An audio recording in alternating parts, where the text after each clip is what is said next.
দেব, জেলের ভাত খাইয়ে ছাড়বো আজকে তিনি জেলে।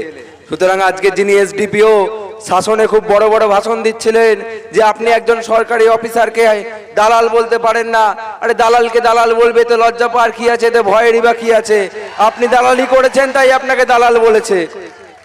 আমরা ইন্ডিয়ান সেকুলার ফ্রন্ট বারবার আমাদের চেয়ারম্যান যে কথা বলেছেন, সৌজন্যের কথা বারবার করে উনি বলেন। আজ এখানে আতাবুলদা আছেন, আতাবুলদা আমাদের দীপক মজুমদারের ইলেকশন এজেন্ট। আমাদের যখন আরো অফিসে মিটিং হচ্ছে, এসডিও অফিসে মিটিং হচ্ছে, আমাদের যতগুলো প্রার্থী আছে প্রত্যেকটা প্রার্থীর ইলেকশন এজেন্ট বা প্রার্থী গিয়ে আমাদের মিটিং হচ্ছে, একসঙ্গে এক টেবিলে মিটিং হচ্ছে, একসঙ্গে এক টেবিলে বসে চা খাওয়া হচ্ছে, এক টেবিলে বসে টিফিন খাওয়া হচ্ছে। সেইখানে যখন আমরা সৌজন্যতা বজায় রাখতে পারছি, তাহলে বুথ স্তরে কেন সেই সৌজন্যতা বজায় থাকবে না? এই বনগাঁ লোকসভা কেন্দ্রে যিনি তৃণমূল কংগ্রেসের প্রার্থী হয়েছেন, ভাড়া করা প্রার্থী, বিজেপি থেকে ভাড়া করে তৃণমূল কংগ্রেস থেকে প্রার্থী করেছে, তাই সেই ফুলের দিকে হাত দেবেন না, সেই জোড়া ফুলের দিকে হাত দেবেন না। আর কোনো ফুল নয়, আর কোনো ভুল নয়, চুপচাপ খামে ছাপ, একটাই স্লোগান বাড়ি বাড়ি গিয়ে দেবেন, চুপচাপ খামে ছাপ। দীপক বাবুকে পার্লামেন্টে পাঠানোর দায়িত্বটা আপনাদেরকে নিতে হবে, এই বনগাঁ লোকসভার সাধারণ মানুষকে নিতে হবে। কারণ একমাত্র বিকল্প আমরাই। আমরা ব্যারাকপুরে প্রত্যেকটা জনসভায় আজকে নদিয়ার হাঁসখালির কথা বলেছি, আর আজকে এই নদিয়ার বুকে দাঁড়িয়েও সেই হাঁসখালির কথা বলবো যে এই নদিয়া জেলার হাঁসখালিতে একজন আমার বোনকে তৃণমূল কংগ্রেসের প্রধানের ছেলে রেপ করে তাকে জ্যান্ত পুড়িয়ে মেরেছিল। জ্যান্ত পুড়িয়ে মারার পরে তার দেহাবশেষের যে ছাই, সেই ছাইটা পর্যন্ত তার বাবার হাতে দেয়া হয়নি। তারপরে যখন 12 দিন পরে হিন্দু ধর্ম অনুযায়ী তার শ্রাদ্ধ শান্তির কাজ চলছে, তার অন্ত্যেষ্টি ক্রিয়া চলছে, এত বড় নির্লজ্জ এমন নিকৃষ্ট এই তৃণমূল কংগ্রেস তাকে সেই শ্রাদ্ধের কাজে, তার বাবার ওখানে, তার বাবা শ্রাদ্ধের কাজে বসেছে, তার গ্রামের পুরোহিতকে পর্যন্ত, ব্রাহ্মণকে সেইখানে আসতে দেয়নি এই নির্লজ্জ তৃণমূল কংগ্রেস। আমাদের বিধায়ক, আমাদের দলের চেয়ারম্যান পীরজাদা নওশাদ সিদ্দিকী সাহেব, তিনি মাথায় টুপি পরে সেদিন তার বাবার পাশে দাঁড়িয়ে পাশের গ্রাম থেকে পুরোহিত আনিয়ে সেই মৃতা আমার বোনটার শ্রাদ্ধ শান্তির কাজ সম্পন্ন করেছিলেন। কোন হিন্দুত্বের ধ্বজাধারী বিজেপি নেতাকে দেখা যায়নি, কোন শান্তনু ঠাকুরকে দেখা যায়নি, কোন তৃণমূল নেতাকে দেখা যায়নি। তাই আমরা বিকল্প, আমাদের চেয়ারম্যান বিকল্প। তাই আপনাদেরকে আজকে বিকল্পকে বেছে নিতে হবে। আমাদের চেয়ারম্যানকে 42 দিন জেল খাটিয়ে বিশ্বজিৎ দা বসে আছেন। বিশ্বজিৎ দার চোখের অপারেশন সেই সময় হয়েছিল, দাদার চোখের ওষুধ পর্যন্ত দিতে দেয়নি এই নির্লজ্জ পুলিশ। সেই 42 দিনের লড়াইয়ের কথা আমাদের মনে থাকবে। দাদারা, আমরা যখন দেখা করতে যেতাম, বিশ্বজিৎ দার জানাতেন যে আমাদেরকে প্রতিদিন অফার দেওয়া হচ্ছে, কোটি কোটি টাকার অফার, নওশাদ দাকে মন্ত্রিত্বের অফার দেওয়া হচ্ছে, কিন্তু তারপরেও 42 দিনের ওই জেলবন্দি তারা ছিলেন, তারা কিন্তু বিক্রি হয়ে যাননি মমতা ব্যানার্জির কাছে। তাই আমাদেরকেও সিদ্ধারা সোজা রেখে এই নির্লজ্জ পুলিশের বিরুদ্ধে, এই মমতা ব্যানার্জির সরকারের বিরুদ্ধে, এই নির্লজ্জ নরেন্দ্র মোদীর সরকারের বিরুদ্ধে আমাদের লড়াইকে জারি রাখতে হবে। অবশ্য ছোট ভাইজান বলেছেন যে লড়াই লড়াই লড়াই চাই, লড়াই করে বাঁচতে চাই, ওই স্লোগান আর চলবে না। বামপন্থী বন্ধুরা যদিও তাতে একটু রেগে গিয়েছে, কিন্তু রেগে গেলে কিছু করার নেই। কারণ আমরা বিকল্পের কথা বলছি, আমরা বিকল্পের কথা বলবো। আমরাও সংগ্রামের পথে আছি। লড়াই আমরা সিপিএম এর কাছ থেকে শিখবো না, অন্য কোনো রাজনৈতিক দলের কাছ থেকে শিখবো না। আমাদের লড়াই করতে করতে, আমরা রাস্তার লড়াই করতে করতে আজকে এই জায়গায় এসেছি। আজকে সারা ভারত, পশ্চিমবঙ্গ জুড়ে আমাদের 17 জন প্রার্থী প্রতিদ্বন্দ্বিতা করছেন, একের পর এক হেভিওয়েট প্রার্থী। প্রত্যেকটা জনসভায় হাজার হাজার মানুষের সমাগম হচ্ছে, দেখে অন্যান্য রাজনৈতিক দলের ঘুম উড়ে গেছে। এই মাত্র কয়েক বছর হলো দলের জন্ম, এখনই এত জনসমর্থন কোথা থেকে আসে? জনসমর্থন আসে কারণ আমরা মানুষের কথা বলছি, যে কথা আপনারা বলেন না। আপনারা তলায় তলায় সেটিং করে চলেন, আমরা কারুর সঙ্গে সেটিং করে চলি না। আমরা পুলিশের সামনে তার ভুলটাকে ভুল বলি, আমরা তৃণমূল কংগ্রেসের চোখ রেখে তার ভুলটাকে ভুল বলি, বিজেপির চোখে চোখ রেখে তার ভুলটাকে ভুল বলি। আর মমতা ব্যানার্জি আর তৃণমূল কংগ্রেস পাড়ায় পাড়ায় গিয়ে প্রচার করছে আমরা নাকি বিজেপির দালাল, আমরা নাকি বিজেপির কাছ থেকে টাকা খেয়েছি। বিজেপির গর্ব থেকে তো তৃণমূল কংগ্রেসের জন্ম। বিজেপির সঙ্গে মমতা ব্যানার্জি 3 বার সংসার করেছেন, মমতা ব্যানার্জি বিজেপির সঙ্গে জোট করে ভোটে লড়েছেন, মমতা ব্যানার্জি বিজেপির সরকারের মন্ত্রী ছিলেন। আর আজকে মোহন ভাগবত থেকে শুরু করে আরএসএস তাকে মা দুর্গা বলেছে মমতা ব্যানার্জিকে।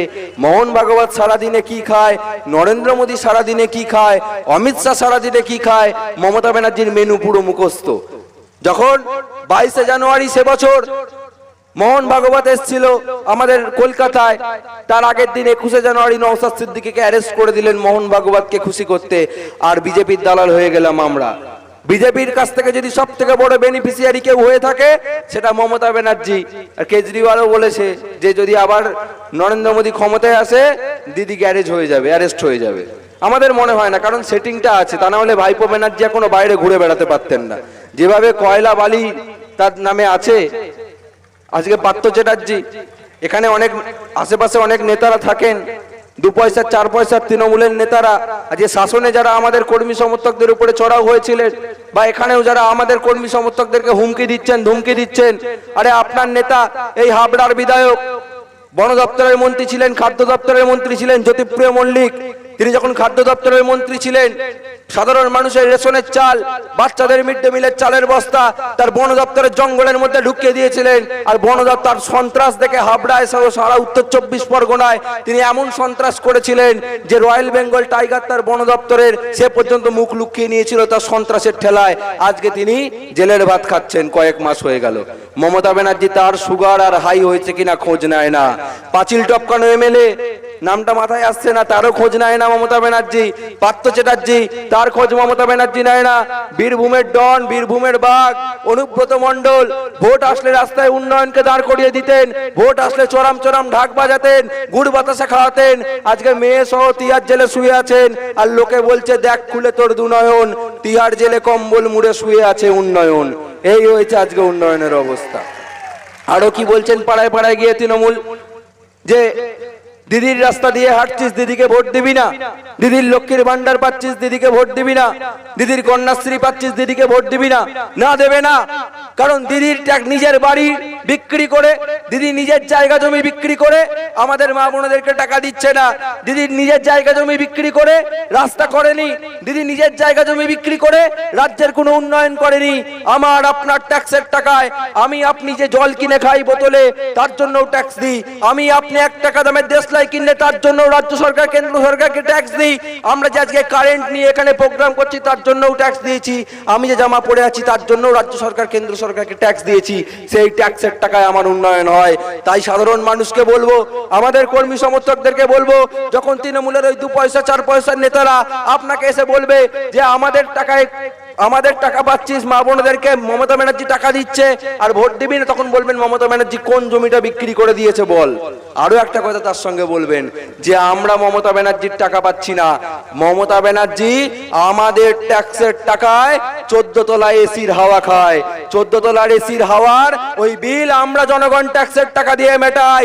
তোর দিদি যে 10টা গাড়ির কনভয় চড়ে তার পেট্রোলের টাকা, ডিজেলের টাকা আমরা পাবলিক মেটাই। তোর দিদি কোনো জমি বিক্রি করে আমাদের লক্ষ্মীর ভান্ডার দিচ্ছে না। এই কথাগুলো আজকে বলতে হবে। আর আরো একবার বলবো, আমাদের 5 নম্বরে চিহ্ন আছে বনগাঁয়।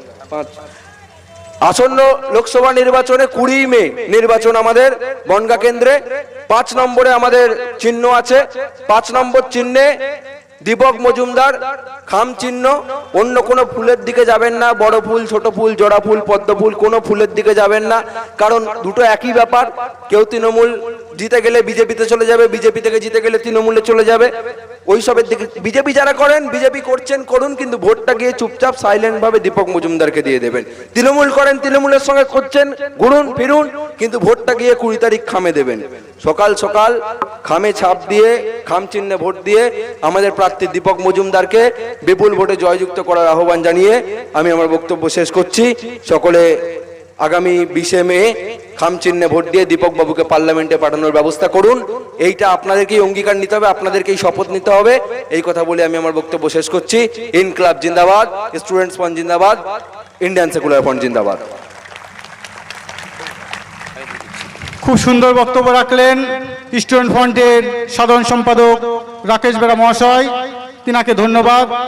এবার আমাদের দীপক মজুমদার মহাশয়কে ফুলের মালা পরিয়ে বরণ করছেন নদিয়া জেলার জেলা কনভেনার মহিবুল মণ্ডল মহাশয়। আপনারা সকলে করতালি দিয়ে তাকে অভিনন্দন জানান। দীপকদাকে বলো, দীপকদা মাইকের এটা ঠিক করে দিতে বলো, দীপকদা বক্তব্য দেবে। এবার আমাদের মাঝে বক্তব্য রাখবেন আমাদের বনগাঁ লোকসভার আইএসএফের মনোনীত